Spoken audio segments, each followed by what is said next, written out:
Reis so wild, mein Herz so schwer. Griechenland, l'amor, posso salapon. Ich liebe dich, Cardia, mein Herz. Griechenland, l'amor, posso salapon. Verrückt nach dir.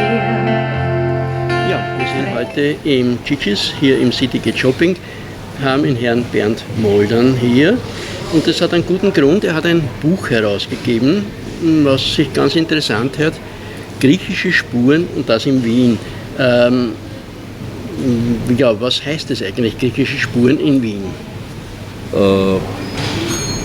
Es gibt, also ich beginne mal vielleicht so, ich bin bis jetzt 47 Mal in Griechenland gewesen, habe eine gewisse Affinität zu Griechenland und das zweite, vielleicht markante, war vor 8 Jahren, hat mir die Gründerin der österreichisch-griechischen Gesellschaft den Vorschlag gemacht, griechische Bauten in Wien zu fotografieren und daraus einen Kalender zu machen.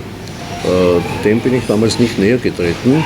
Ich weiß nicht mehr warum, ob ich keine Lust gehabt oder sonst was.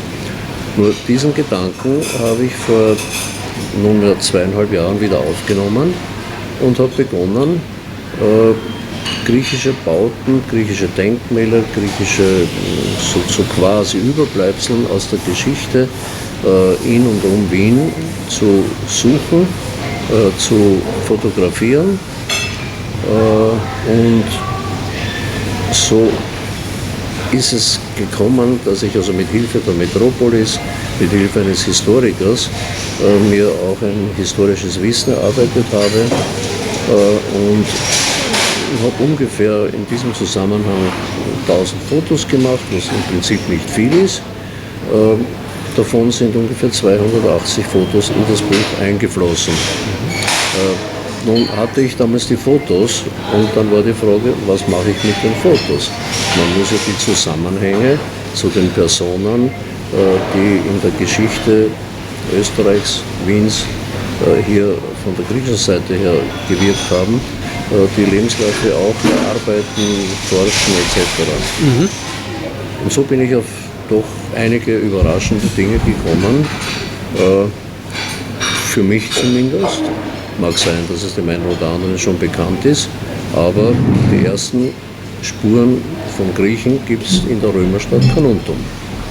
Dort liegt die erste Griechin, die auf nunmehr österreichischem Boden verstorben ist, begraben. Also kann man sagen, das waren so Sklaven, ne?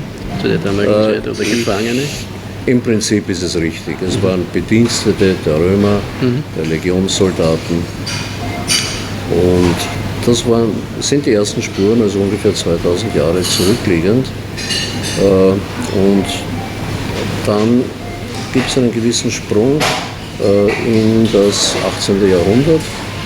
Und hier beginnen dann bereits die Baulichkeiten im Zentrum Wiens, die beiden griechischen Kirchen und so weiter, was in dem Buch alles enthalten ist. Wie gesagt, also, ich glaube, ich habe es schon erwähnt, 280 Fotos sind verwendet. Und es gab für mich bei diesen Recherchen doch einige Überraschungen. Es gibt auch einige Richtigstellungen, die ich in dem Buch machen konnte, zu den auch im Internet bis jetzt unverändert falsch dargestellten Informationen. Ich möchte das Beispiel herausgreifen, dass zum Beispiel ein Grieche nicht der Ypsilantis nicht in Athen, nicht umgekehrt, nicht in Thessaloniki seinen Sarkophag hat, sondern in Athen. Das Foto des Sarkophags ist auch im Buch enthalten, also da fährt so quasi die Eisenbahn drüber. Und Stichwort Eisenbahn, ein namhafter Grieche namens Sina, er war damals Ende des 18., Anfang des 19. Jahrhunderts der zweitreichste Mann nach Rothschild. hat unter anderem das Eisenbahnpatent bekommen und das ist der Beginn der Südbahn gewesen. Das Haus, welches das Palais, welches Sina hatte, ist am Lugeck, wo heute ein bekannter Eissalon ist. Dort ist auch sein Wappen, das Familienwappen drauf. Und dort findet man auch die Gedenktafel an Karl Ritter von Gega, der ja die Semmeringbahn gebaut hat. Und eines erzähle ich ganz gerne, weil es auch eigentlich überraschend ist. Es gibt Figuren von 2 griechischen Personen am Südturm des Stephansdomes. Stephansdom Baustelle zu dem Zeitpunkt, wo ich fotografiert hatte. Daher ging ich zum Dombaumeister, habe ihn um Genehmigung gefragt, diese beiden Figuren, nämlich Nikolaus Dumba und seine Tochter Irene zu fotografieren. Ja, kein Problem, gehen Sie zum Polier, er zeigt es Ihnen. Das ist ja auch sehr freundliche Polier, fuhr mit mir mit dem Palettenlift hinauf, habe ich gesagt, da herum kann es nicht mehr sein. Hat er gemeint, dann weiß er es nicht, aber der Bruder vom Dombaumeister hat Aufzeichnungen und den werden wir fragen. Nach einer Viertelstunde, der Bruder des Dombaummeisters hat auch nichts gefunden. Gut, bin ich unverrichteter Dinge wieder gegangen, habe das meinem historischen Berater, dem Fanis Pampas, gesagt. Habe gesagt, das nächste Mal geht er mit, er weiß, wo die Figuren sind. So war es auch. Wir sind aber dann über die schmutzigen Eisenleitern hinaufgeklettert, ungefähr Höhe 1. Stock, Stephansdom. Dort waren die beiden Figuren verkleidet aus Schutzgründen wegen der Baustelle. Sie wurden entkleidet, ich habe sie fotografiert und wir sind wieder hinuntergekraxelt. 4 Wochen später habe ich mich erkenntlich gezeigt mit einer Flasche Uso beim Polier und er hat gesagt, und jetzt hat der Nikolaus Dumba seinen Bischofsstab bekommen. Wollen Sie den auch fotografieren? Worauf ich wieder über die Eisenleiter hinaufgekraxelt bin, fotografiert und wieder hinunter. Das war so eines der durchaus vielen positiven Erlebnisse, nicht nur interessanten Erlebnisse, die man in dem Buch teilweise nachvollziehen kann. Und das Buch ist bis jetzt in Summe wirklich sehr gut angekommen. Und was mich besonders freut, weil ich es als große Anerkennung empfinde, ist, dass es sehr viele Nachbestellungen gibt. Okay. Und die Erstauflage war nicht allzu hoch, muss ich zugeben, aber wird wahrscheinlich nicht mehr lange dauern, dass sie erschöpft ist. Die griechischen Spuren, also wie gesagt, man kennt die Griechengasse in Wien, man kennt ein paar griechische Lokale, vielleicht die griechische Kirche, aber dann ist, glaube ich, schon wo man sagt, okay, der Durchschnittsösterreicher, der Wiener kennt nicht mehr. Ne? Aber es gibt wahnsinnig viele Plätze und viele... Es gibt Palais, es gibt Denkmäler, es gibt natürlich die Grabstätten. Und vielleicht auch, das als Stichwort aufgreifend, das Buch wird immer aktuell bleiben. Ich sage, die Toten stehen nicht mehr auf. Genau. Die Baulichkeiten existieren und wenn sie einmal nicht mehr existieren, dann sind sie im Buch enthalten. Ja, kann ich mir als sehr spannend vorstellen. Und man kann ja das Buch, sollte man sich kaufen, lesen und vielleicht dann auch auf Spurensuche gehen und auf die Orte aufsuchen. Ich glaube, das wäre vielleicht gar nicht so... Es ist auch so aufgebaut. Es ist, so als Reiseführer. Ne? Es ist als Art Städteführer aufgebaut. Ja. Man kann es als bloße Lektüre betrachten. Und es ist, und das finde ich ist schon auch eine Besonderheit, es ist in 3 Sprachen. Okay. Es ist in Deutsch, Griechisch und in Englisch, sodass also auch verschiedensprachige Besucher Wiens damit angesprochen werden können. Jetzt wollen wir natürlich auch wissen zum Autor ein bisschen was. Wir wissen ja nur bis jetzt, dass Sie das Buch da geschrieben haben, aber vielleicht so ein bisschen auch zu Ihrer Person. Naja, ich bin in Wien geboren, kann mich nicht mehr erinnern, wann es war, weil es schon so lange her ist. Habe das Gymnasium besucht, habe Jus studiert, war dann in der Privatwirtschaft tätig, war dann im Bankwesen tätig, war ja, als Geschäftsführer auch internationaler Firmen tätig, war dann Immobilienmakler in Österreich und in Griechenland, habe dadurch auch griechische Kontakte geknüpft und bin zum frühestmöglichen Zeitpunkt in Pension gegangen und habe eigentlich keinen Pensionsschock erlebt, weil ich auch mehr durch Zufall, muss ich sagen, durch Anerkennung von außen intensiver zu fotografieren begonnen habe. Und das ist weiter intensiviert worden. Ich bin Berufsfotograf geworden und hatte dann, wie gesagt, diese Idee, das Buch zu machen. Fotografiere unverändert weiter, werde vielleicht noch heuer einen Workshop leiten. Und Fotografie ist der Schwerpunkt geworden. Im Prinzip im Rückblick muss ich sagen, auch für mich, als ich meine Vita geschrieben habe, bin ich drauf gekommen, ich habe eigentlich schon sehr viel gemacht.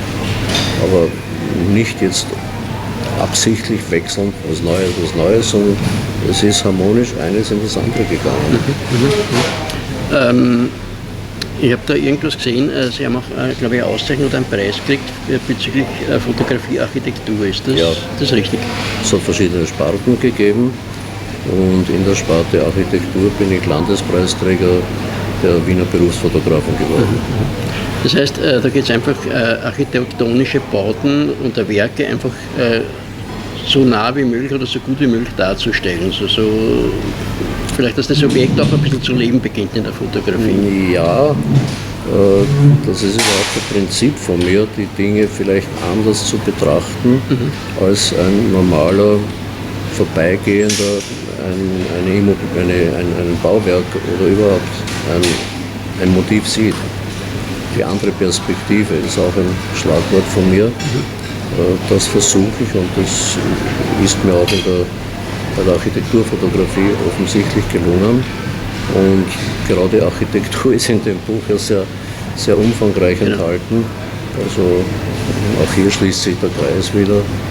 Ist es vielleicht auch deshalb, wenn man sich ein architektonisches Werk anschaut, man geht daran vorbei, man hat ja ganz einen anderen Blickwinkel, aber mit der Fotografie kann man das fokussieren. Man kann das noch mehr heranziehen. Ist das wahrscheinlich auch der Grund? Ja, und das steckt in der Architektur, in den Baulichkeiten, jetzt unabhängig von griechischen Baulichkeiten, sehr viel drinnen, was man nicht a priori nicht sieht und im Vorbeigehen wirklich nicht sieht.